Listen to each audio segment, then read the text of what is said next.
우리 성도님들 하나님을 믿습니까? 네, 웃긴 질문이기는 한데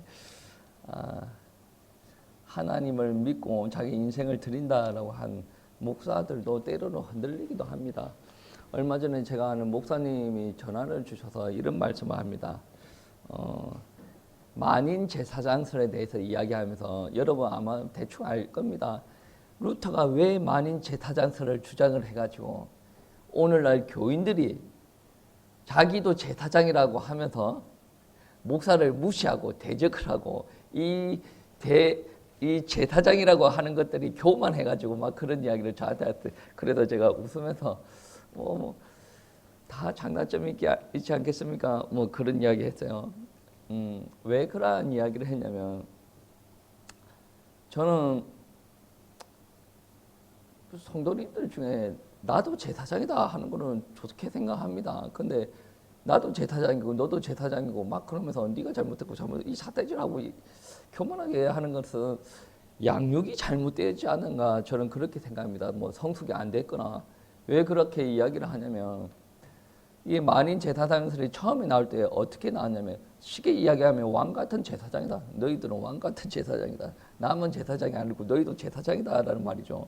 성경책에 그렇게 베드로가 이야기를 하고 있습니다. 그 이야기를 만인 제사장설 할 때 이야기를 자주 합니다. 왜 그게 중요하게 여겨졌냐면 루터가 자기가 사역하는 그 시기에 어떤 게 있었냐면 고해성사 알죠? 신부님 사제님 내가 이거 잘못했는데 막 근데 여러분 한번 생각해보세요. 여러분 그 고해성사 할 필요가 있습니까? 없어요. 그리고 그 당시에는 요즘에 목사의 권위가 조금 떨어지고 말씀의 권위가 좀 떨어졌어요. 근데 그 당시에는 교황이 뭐라고 하면 사제가 뭐라고 하면 그게 그냥 법이었어요. 어떤 경우에는 나라 왕도 그거를 제어하지 못할 정도로 교황의 힘이 강력했단 말이에요. 그러니까 교황이 그리고 사제들이 말씀을 잘못 가르치면 이 말씀을 듣는 그 천주교 교회 안에 있는 사람들이 잘못 끌려다니는 거예요. 그렇다 보니 만인 제사장설을 이야기를 하면서 교인들도 제사장이다. 너희들도 예배 드릴 수가 있다. 너희들도 하나님의 자녀다. 그런 이야기 하는 거예요. 그런데 그게 엄청나게 좋은 효과가 있죠. 우리도 하나님 앞에 기도 드릴 수 있고 예배 드릴 수가 있고 우리도 하나님 자녀고 참으로 좋은 건데 그게 이제 아무리 봐도 제사장은 아닌데 자기가 제사장으로 생각하고 그리고 이제 교만에 차 있는 사람들은 어떤 사람은 목사를 함부로 대우했겠죠. 그러니까 이런 말이 나왔겠죠. 여러분 제사장은 내가 정갈하다 그것뿐만 아니라 제사장으로서 갖춰야 될 요건들이 있습니다. 어떤 요건들이냐면 제가 저번 주에 대전에 좀 갔다 왔죠. 급하게 이제 장례식장을 갔다 왔는데 우리 사모님 제가 몸이 안 좋아서 사모님이 운전을 해서 올라갔어요. 그래서 제가 주변에 어떤 사람들은 오빠사 그 사모님 같이 와가지고 같이 인사하고 그렇게 하자 그래. 제가 뭐라고 했냐면 그거는 스케줄 한번 보고 뭐 사모님한테 물어보고 아내한테 물어보고 판단 알겠습니다. 그렇게 이야기했거든요. 아내한테 물어봤어요. 당신 하고 싶은 대로 해라. 그리고 내가 들어가면 10분 있다가 나올지 뭐 2시간, 3시간 있다 나올지 잘 모르겠다. 근데 뭐 굳이 이렇게 가서 할 필요 없고 당신이 만약에 홈플 가서 장을 보고 싶으면 장을 보든지 하고 싶은 대로 해라라고 이야기를 했어요. 장례식장에 도착하자마자 하는 말이 예배 드리고 올게요. 예배 드리고 와라 그랬더니 그쪽에는 저녁에 예배 드리니까 예배 드리고 와라라고 이야기를 했습니다. 근데 개인적으로는 빨리 오고 싶었어요. 왜냐 애들도 있고 새벽 예배도 있고 그래 빨리 오고자 했었는데 아무래도 다른 목사님들 만나고 교수님들 만나고 뭐 이렇게 하다 보니까 저도 조금 늦었어요. 사모님 좀 늦었었는데 보통 같았으면 제가 널브러져 잤을 건데 사모님은 혼자 운전하시니까 옆에서 이런저런 이야기합니다. 그 이야기할 때 어떤 이야기가 오갔냐면 예배를 드리러 갔는데 70세 정도 되신 분이 제가 알기로는 정확하게 기억이 안 나는데 사모님이 70세라고 한 것 같아요. 이런 되신 분이 예배 드릴 때 무릎을 탁 젓고 양무릎을 다 젓고 목사님 설교를 듣고 있는데 목을 탁 꺾어가지고 그러니까 그때 저녁 예배는 강대상이 높아요. 강대상이 높은데 맨 앞자리에서 목을 꺾고 이렇게 했대요. 그러니까 그 소리를 들으니까 내가 야, 정말 대단한데. 아니 믿음이 육신을 뛰어넘었나? 막 그런 생각이 드는 거예요. 그러니까 어떤 생각이 들어요. 요즘 사람들은 그렇게 하기 쉽지 않습니다.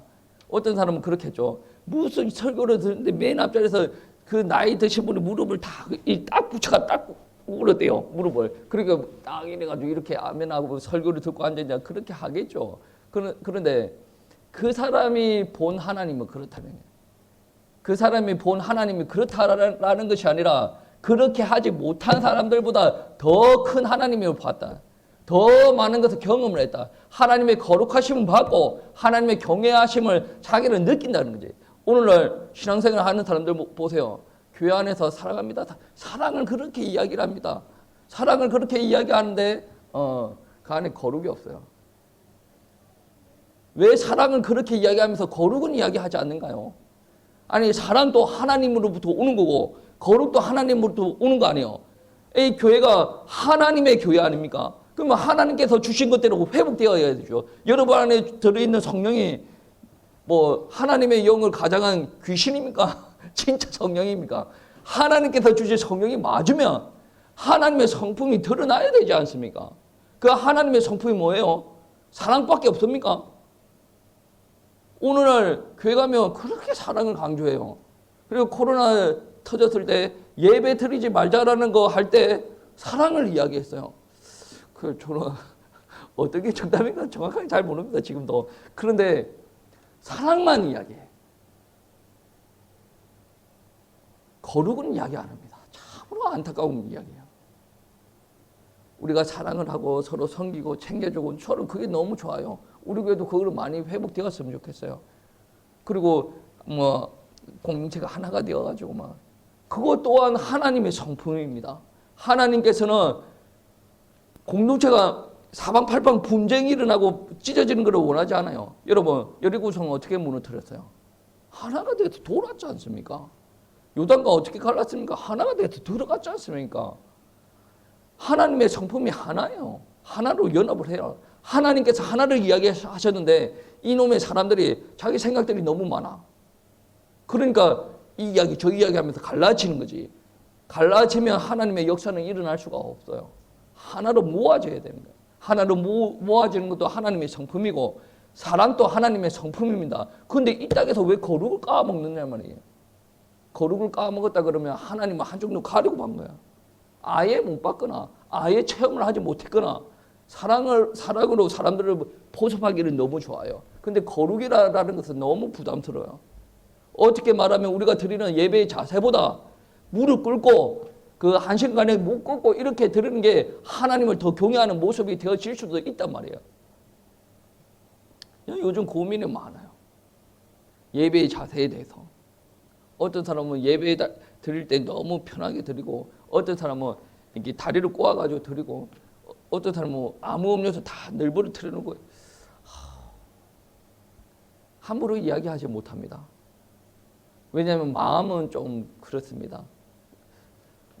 여러분 한번 생각해 보세요. 제 뭐 군대 이야기하면 또 군대 이야기한다 그렇게 이야기할 것 같은데 제가 군대 있을 때 제 17년대 있었거든. 예. 연대장님이랑 연대장은 무궁화 3개 달린 사람이에요. 무궁화 3개. 무궁화 3개 다음에 원스타가 되는 거예요. 연대장이 무궁화 3개인데 거기에서 중사가 다리를 꼬고 커피를 마시고 있었거든. 그 이야기를 이게 누가 해주더라고. 그러니까 그 중사가 누구냐? 헌병대장이야. 여러분 중사가 그 계급이 그렇게 높은 게 아닙니다. 우리 정웅이 군대 갔지 않습니까? 뭐로 간 줄 아십니까? 하사, 부위 하나. 거기다가 부위 하나 추가하면 중사예요. 그러면 짬이 그렇게 높은 게 아니거든. 근데 조금 있으면 스타 될 사람들 앞에 중사 부위 2개가 다리 꼬고 이렇게 커피 마시네. 왜 그렇게 할 수가 있냐면 헌병대장은 뭐 하는 사람이에요? 부대 안에 탈영병이 있거나 범죄가 일어나면 그거를 집중적으로 수사를 하는 거죠. 그러니까 연대장이 자기 재직 기간에 자기 안에 심각한 범죄가 일어났는데 헌병대장이 좀 잘 이렇게 해줄 수도 있어요. 그거를 또 지나치게 부풀려가지고 별을 못 달 수가 있죠. 그러니까 어떻게 보면 연대장이라고 하더라도 중사한테 관계를 잘 유지를 해야 될 필요가 있어요. 그러니까 그 사람은 다리를 꼬고 이렇게 있는 거죠. 제가 다리 꼬는 이야기를 왜 하냐면 다리 꼰다고 하나님께서 예배 안 받으실까? 그런 말은 없죠, 성경에. 그런데 정갈하라, 신령하게 드려라 라는 말을 하는 거예요. 여러분, 모든 사람이 그 내일 모레 별달 사람한테 다리 꼬고 앉아 있는 거 보고 오? 이랬어요. 저래도 되나? 그것도 중사가? 근데 여러분 한번 생각해 보세요. 여러분이 창조주 앞에 예배를 드리는데 다리를 꼬고 앉아있다?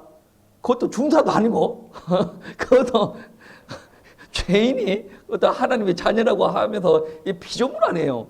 피조물이 창조주한테 예배 드리는데 다리를 꼬고 앉아있다. 그러나 심각하게 고민을 해봐야 되는 거죠. 오히려 무릎 꿇고 목을 꿇고 예배를 드리고 있는 게 그게 지극히 정상적이지 않는가. 그러니까 이거는 교회에서 안 가르칩니다. 왜 안 가르칩니까? 교회를 성장시키는데 그렇게 도움이 되지 않는 말인 것 같거든. 약간의 자유를 주고 약간의 거룩화, 약간의 사랑과 그거를 해다. 여러분 한번 심각하게 생각해 봐야 돼요. 교회가 하나님의 교회 맞습니까? 목사 교회예요?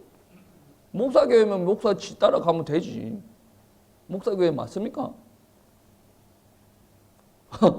감사합니다. 표정이 목사 네 교회 아니에요. 그런 표정인 것 같은데 감사합니다. 제 마음대로 할게 이제. 제 마음대로 설교합니다. 제 마음대로 설교해요. 그러면 이 교회는 하나님의 교회예요. 하나님께서 원하시는 대로 따라가야 될 거 아닙니까? 그러면 하나님께서 원하시는 대로 따라 안 가면 그거는 뭡니까? 그거는 제사장이라고 해도 그 제사장이 맞는가 의심스러워요.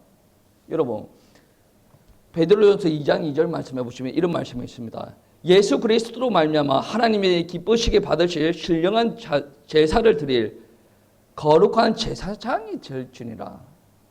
저와 여러분이 제사장이 될지리라라고 하는데 거룩한 제사장이 될지라. 신령한 제사를 드릴 거룩한 제사장이 될지리라. 여러분 이거 정말로 귀하게 여기셔야 됩니다. 하나님 앞에 인정받는 여러분이 되시길 축복합니다. 제사장의 직분을 아무 때나 내팽개치고 자기가 조금 안 좋을 때 예배 좀 안 드려도 되지 않나?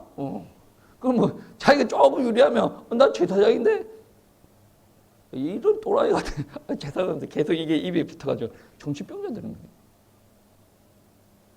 제사장은 하나님의 법에 따라 제사를 드려야 돼요. 안 그렇습니까?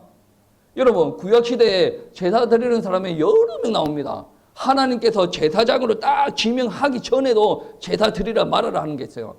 아담도 제사 드렸고 가인도 제사 드렸고 그리고 노아, 아브라함도 제사를 드렸죠. 그리고 이삭도 제사를 드리고 계속 제사를 드리는데 이 사람들이 본인이 제사 드릴 때 본인이 나와서 직접 제사를 드렸어요. 근데 출애굽할 때 출애굽기 12장 말씀해 보시면 하나님께서 가장에게 명령합니다. 네 가정을 위해서 양을 잡아라라고 이야기하죠. 가정을 위해서 제사를 드려. 그리고 나서 출애굽하고 난 뒤에 하나님께서 명령하십니다. 아론의 자손들 보고 제사장을 세워라. 이거는 가정의 제사장이 아니라 민족을 위해서 제사장을 삼으라라고 해요. 하나님께서 세우시는 거예요. 하나님께서 예배자로 세우시는 거예요. 그런데 우리가 예배 드릴 때 내가 좋을 때는 예배 드리고 말 때는 예배 안, 이게 무슨 예배자입니까? 내가 기분이 좀 좋으면 아이고 할렐루야. 내 문제가 잘 해결되면 할렐루야. 문제가 해결 안 되면 이게 무슨 하나님이야. 이렇게 예배 드리고 앉아있으면 하나님께서 받으시겠습니까? 여러분의 입장을 무시한다라는 부분이 아니에요. 우리는 피조물 아닙니까? 여러분은 좋을 때 하나님 앞에 예배 드려야 하나님께서 영광 받으실 거 아니에요. 여러분 안 좋을 때 여러분 마음을 인정하지 않는다라는 부분들이 아니라 여러분 안 좋을 때 하나님 앞에 오셔야 누가 역사합니까? 하나님 앞에 하나님께서 역사 받으시고 영광 받으시고 하나님께서 역사하신다는 말씀이에요. 제사장이라는 직분은 여러분 제사장입니다. 신령한 제사를 드리 거룩한 제사장이 되어야 됩니다. 여러분 말라기 2장 7절 말씀에 보시면 이런 말씀이 있습니다. 말라기 2장 7절 말씀에 제사장은 만군의 여호와의 사자가 됨이거든. 제사장은 만군의 여호와의 사자가 되었다라고 이야기하십니다. 제사장 되면 얼마나 좋습니까?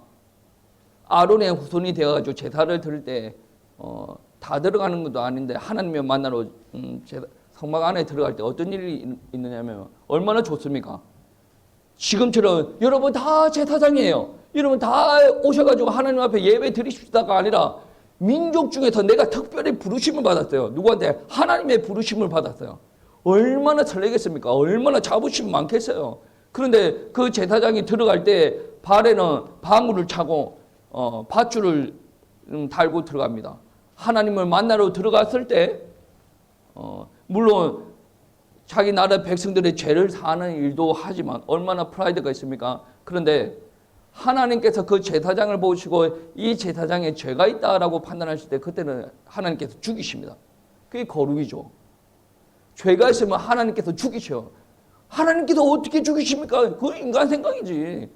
거룩하지 않게 내한테 왔다 그러면 하나님께서 죽이셨다니까요. 그때 어떠한 일들이 일어납니까? 방울 소리가 안 납니다. 그러면 의심해 보는 거죠. 제사 드릴 때 왔다 갔다 아니에요. 왔다 갔다 하면 뭐 소리 납니까? 방울 소리 안 나면 우리 제사장이 죽구나. 하나님이 만나는 그 성막 안에 못 들고 밖에서 끌어 잡아 당기는 거예요. 이게 엄청나게 귀중한 일이지만 엄청나게 제사장 한 명한테는 두려운 일이기도 합니다. 여러분, 제사 드릴 때는 내가 원하는 대로 드리는 게 아닙니다. 제가 늘 이야기하는 게 우리 교회에서는 예배를 최선을 다해서 드리고자 합니다. 그런데 만약에 우리가 기도하다가 우리가 어떤 분의 조문에 따라 이게 하나님께서 원하시는 제사가 아닌 것 같습니다 라고 이야기가 왔을 때 우리는 심각하게 기도를 해봐야 돼요. 그게 만약에 우리의 모습이 잘못되었다 그러면 수정해 나가야 됩니다. 이전에는 우리가 이게 최선이라고 예배를 드렸지만 이거를 더 좋은 쪽으로 수정해 나가면 우리가 잘못을 인정하는 게 부끄러운 겁니까? 아니지 않습니까? 하나님께서 원하시는 대로 바꿔 나가는 거거든요. 우리가 늘 부족한 사람입니다. 그런데 구약 시대의 사람도 신이 아니지 않습니까? 부족한 사람이에요. 늘 제사를 드리는데 계속 지속적으로 제사를 드려요. 그리고 하나님을 만나러 가기 위해서 자기 죄를 사는 제사부터 드리고 정결 예식을 행합니다. 왜? 거룩하신 하나님 앞에 가는데 내가 그 죄를 띠까 내가 놀다가 예배드리러 갈 때야 그렇게 안 갔단 말이에요.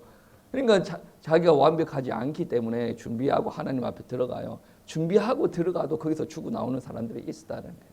오늘 히브리서 10장 11절 말씀해 보시면 율법은 그리고 구약 시대를 말하는 거예요.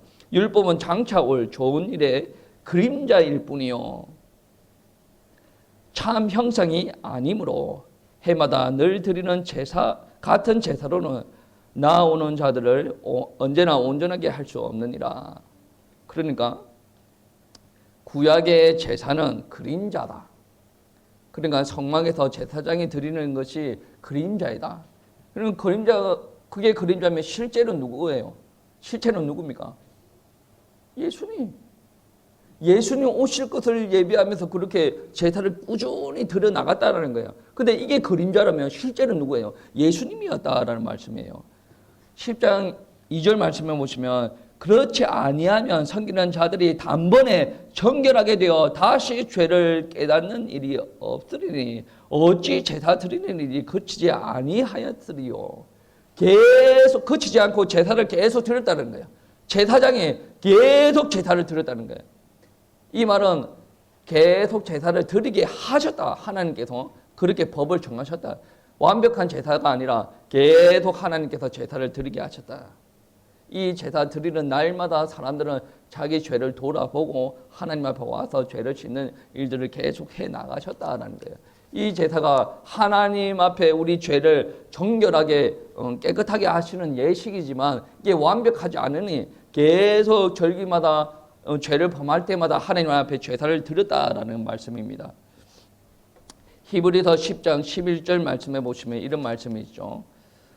제사장마다 매일 서서 섬기며 자주 같은 제사를 드리되 이 제사는 언제나 죄를 없게 하지 못하거니와 언제나 죄가 없게 하지 서서 매일 제사를 드리는데 이 죄를 아예 없게 하지 못한다. 그러니까 이게 제사장이 구약의 제사장이 완벽한 제사장이 아니다라는 거예요. 근데 우리가 믿는 제사장 이게 아직까지 구약 시대의 이 제사장이 그림자였다면 우리가 믿는 제사장은 이 구약 시대의 그림자가 보여 예시하였던 예표하였던 실제 아닙니까? 그게 바로 예수 그리스도다라는 거예요. 그래서 히브리서 10장 12절 말씀해 보시면 오직 그리스도는 죄를 위하여 한 영원한 제사를 드리시고 하나님 우편에 앉으사라고 이야기를 하십니다. 영원한 제사를 드리시고 그리고 14절 말씀해 보시면 예수 그리스도를 따라 우리가 거룩하게 되어졌는데 14절 말씀에 그가 거룩하게 된 자들을 한 번의 죄사로 영원히 온전하게 하셨느니라. 어떤 말이 되겠습니까? 히브리서 10장에서 계속 이야기했던 말이 무슨 말이에요? 구약의 율법에 나왔던 제사장은 그분이 실제가 아니다. 그거는 그림자이다. 그림자이니까 지속적으로 제사를 드렸다. 매일같이 제사를 드려도 그 죄가 없이 하게 못하고 계속 제사를 드리게 되어졌다. 그리고 우리가 율법서에서 알 수 있듯이 어떻습니까? 그 제사장은 잘못을 하면 하나님 앞에 죽을 수도 있었다. 사람은 한계가 있다는 거예요. 그 하나님께서 그 이스라엘 백성들을 위해서 제사장을 세우고 제사를 치르게 했는데 그게 한계가 있었다. 한계를 보여주는 게 어떻게 보면 당연하죠. 이게 완벽하게 하실 리가 오실 것인데 그분이 누구냐? 예수 그리스도다라는 거예요. 그러니까 12절 말씀에 오직 그리스도는 죄를 위하여 영원한 제사를 드렸다라고 말씀을 하시는 거죠. 여러분 구약시대에 그렇게 많은 제사를 통해서 예표하셨던 그분이 바로 예수님이라는 거예요. 그 예수님은 불완전한 제사장이 아니라 완전한 제사장이에요. 여러 번 제사를 드리는 게 아니라 한 번의 제사로 우리를 거룩하게 하셨다는 거예요. 그래서 여러분은 거룩의 말을 부담스럽게만 생각하지 마시고 부담은 가져야 됩니다. 근데 부담스럽게만 하시고 배척하지 마시고 내가 거룩하여지라고 애를 써야 돼요. 그냥 육신적으로 애 쓰는 게 말고 여러분 신앙생활 할 때 이런 기도도 하셔야 됩니다. 예수님께서 죽으시고 우리를 거룩하게 하셨답니다. 그런데 신앙생활 할 때 거룩이라는 단어를 쓰지 않고 있어요. 이거는 정말로 잘못된 거예요. 이거는 예수님께서 십자가에서 사역하신 것을 우리가 인정하지 않으려고 하는 거예요. 그러면 그 사람이 예수 정말로 믿는 사람이에요. 하나님 정말로 믿는 사람입니까? 이렇게 제가 단정을 할 수가 없지만 여러분 온전하게 신앙생활을 하려면 거룩이라는 부분이 회복이 되어져야 된다는 거예요. 예수님께서는 단 한 번의 죄를 위해서 모든 영원한 죄를 대속해 주셨다는 거예요. 그리고 하나님께서 그 제사로 만족하셨다.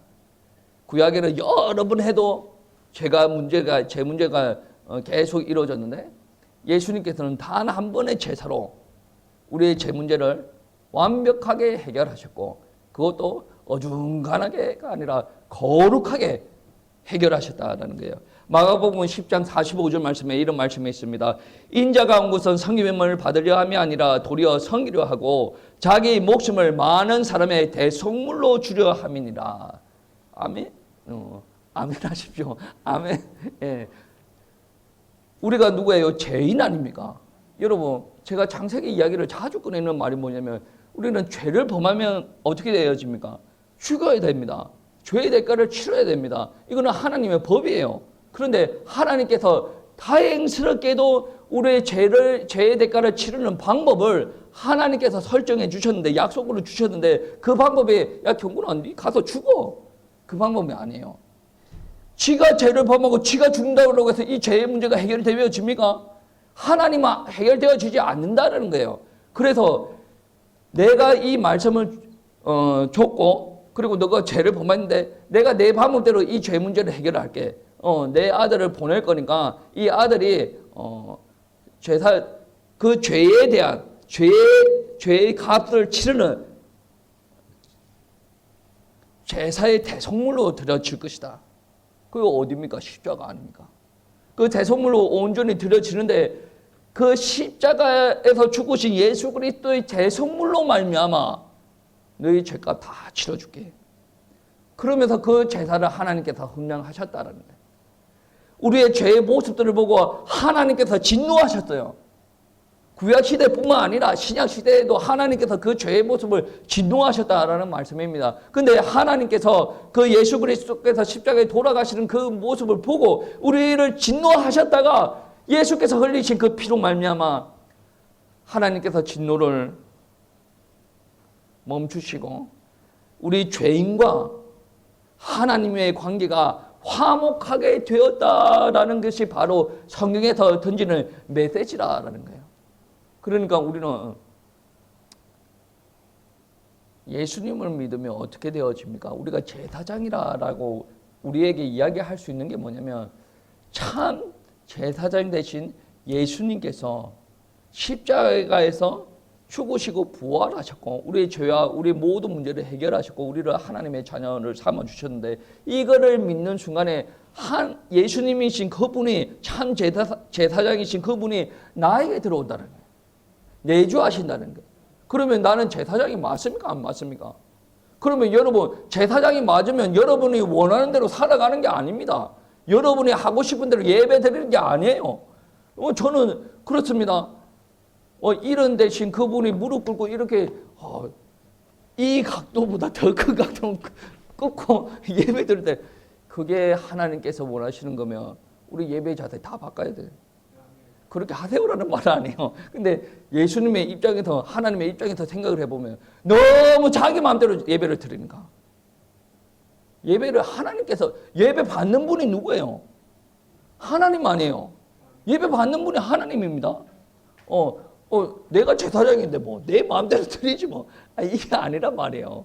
그러니까 베드로전서 2장 2절 말씀에 하나님께서 받으시는 하나님께서 기뻐하시는 신령한 제사를 드리는데 그래서 너희가 거룩한 제사장이 되었다가 아니죠.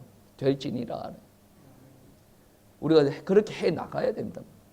여러분 가운데 하나님의 성품이 회복되시기를 바랍니다. 그 성품 가운데 사랑이라는 부분들이 있어요. 저와 여러분에게 사랑도 차고 넘치시기를 축복합니다. 여러분 사랑 많아야 돼요.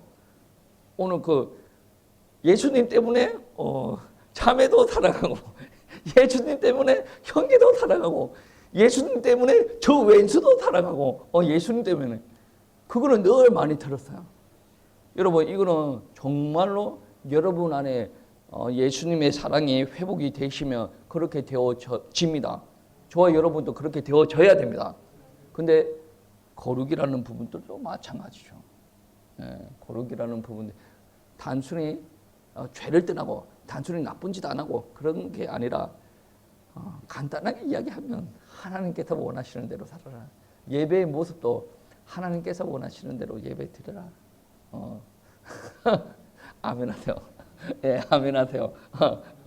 목사가 협박하면서 아멘을 받아놓고 그게 하나님께서 원하시는 겁니다. 이 땅에서 사실 이게 부담스러운 메시지이기도 하죠. 그런데 우리가 하나님을 믿고 하나님의 말씀을 들고 살아가는 사람들 입장에서 하나님의 말씀이라고 생각한 게 진정 하나님의 말씀이 아니면 여러분 신앙생활 잘못한 거죠. 우리가 하나님의 백성입니다. 성경에서 하나님의 백성을 이끌어 가시는 하나님의 방법은 아주 간단합니다. 말씀 주세요. 가. 예, 저쪽 가. 근데 막혔네. 하나님께서 역사하십니다. 간단하게 예를 들어서 애굽에서 나옵니다. 하나님께서 야 나가 했어요. 야라는 소리 안 했어요. 제가 편하게 이야기할게요. 모세 보고 데리고 나가 그랬다. 하나님 말씀을 쫄라 나갑니다. 홍해 막혔어요. 그러니까 워낙 원만 불평하니까 모세가 하나님 앞에 기도합니다. 하나님 뭐라고 합니까? 기도하지 말고 앞으로 가. 갔더니 홍해 갈라집니다. 갔더니 마라에서 쓴물이 나옵니다. 그때 이렇게 하니까 또 하나님께서 다 해결해 주시고 뭘 게 없으니까 하나님 만나면 하나님 말씀만 붙들고 가라는 거죠. 어디까지 가라는 거야? 가나안까지 가나. 가나안 앞에 갔는데 이 미련한 사람들이 12전상군 중에 미련한 10명 중 10명이 뭐라고 합니까? 아, 우리 못 들어가겠다. 그래서 광야 40년 하고 죽이시는 거 아니에요. 그리고 회복시켜가지고 어디 들어갑니까? 가나안 땅 들어가려고 요단강을 이제 넘어가려고 하는데 요단강이 만만치가 않네요. 언약궤 제사장 원투 슬퍼 나와 언약궤 메고 들어가. 그렇게 하니까 어떻게 됩니까? 언약궤 메고 짤짤 들어가니까 다리가 물에 닿는 순간 쫙 갈라지는 역사가 일어나지 않습니까? 그리고 여리고성 어떻게 합니까? 그 하나로 이거 다 돌아. 그리고 사인 줄게 함석 쳐 끝. 하나님의 메시지가 그래요. 하나님의 방법이라. 그러면 이게 하나님의 말씀이 맞는가 안 맞는가는 너무나도 중요하죠. 내가 애굽에서 살아야 됩니까? 살아야 되는 게 맞는 것 같습니다. 그럼 너 계속 애굽에 살고 가나안 땅에 가는데 이게 하나님의 뜻이 맞습니까 안 맞습니까? 이게 계속 의문이 들면 이거는 내가 죽는 거예요. 여러분 신앙생활 할 때도 마찬가지도 이 하나님께서 가라고 하셨습니다. 평탄하지가 않아요. 하나님 뜻이 왜 그거를 고민하는 거 몰라. 하나님의 뜻이 맞다 그러면 가는 거죠. 가는 중에 평탄하지 않을 수도 있죠. 근데 하나님께서 나와 함께 하신다면 전혀 문제가 되어질 게 없어요. 하나님께서 왜 불렀습니까? 아니 불러가지고 야 이거 해 그래. 너무나도 다 평탄해. 가는 데마다 돈이 다 들어져. 내 건강이 다 회복되어져. 만사청통이야. 그러면 저와 여러분 부르겠습니까? 길 가다 아무나 불러가지고 야 내 이야기 내 말 좀 들어봐. 그래가지고 시키지. 하나님을 진짜 믿는 사람은 부르고 하나님의 말씀 따르는 사람은 부르고 하나님을 사랑하는 사람은 불러가지고 하나님께서는 하나님의 일을 위해서 저와 여러분들을 사용하신 거예요. 얼마나 감사한 줄 아십니까? 저는 쓰임을 안 받고 그때 편안하게 있다가 천국 가기를 원합니다. 여러분 그거를 아직까지 몰라서 그래요. 하나님 앞에 쓰임 받는 게 얼마나 귀중한 일입니까? 정말로 귀중한 일입니다. 힘들지 않습니까? 힘든 거나 귀중한 거나 다른 이야기죠. 여러분 하나님께서 오늘 오전 강대사 말씀에 그런 게 있었죠. 제자들을 바다에 내보내시고 하나님께서는 예수님께서는 예수님 주무시고 한번 일어나 쟤네들 저기서 뭐하니? 아직 안 갔니? 그러면서 예수님 오신 거 아니라고 그랬죠. 예수님께서 처음부터 끝까지 다 지켜보시고 기도하다가 지켜보시고 새벽 3시경에 3시경에 와서 예수님께서 두려워하지 말아라. 풍랑도 잠잠하게 하시고 역사를 그 과정이 뭡니까? 훈련시키려고. 죽이려고 하는 거 아닙니다. 저와 여러분이 어려운 가운데 있을 때 두려워하지 마세요. 좀 배짱 좀 챙기시고 두려워하지 마세요. 좀 내가 새 같습니다. 그러면 여러분 보고 담대함을 좀 달라고 기도 좀 하십시오. 저도 아멘입니다. 저는 제가 그렇게 새 같음인지 몰라서. 근데 너무 신사 받을 때 너무 벌렁벌렁 거리는 게 그래서 나도 새 같음이구나 아마 그렇게 생각했었는데 여러분 정말 담대함 달라고 기도하시기 바랍니다. 이 담대함도 하나님께서 주시는 거예요. 담대함도 하나님께서. 너무 담대해가지고 목사랑 맞짱들 생각하지 마시고 담대해가지고 세상과 맞짱 되시기를 축복합니다. 여러분 거룩한 제사장 되시기를 축복합니다.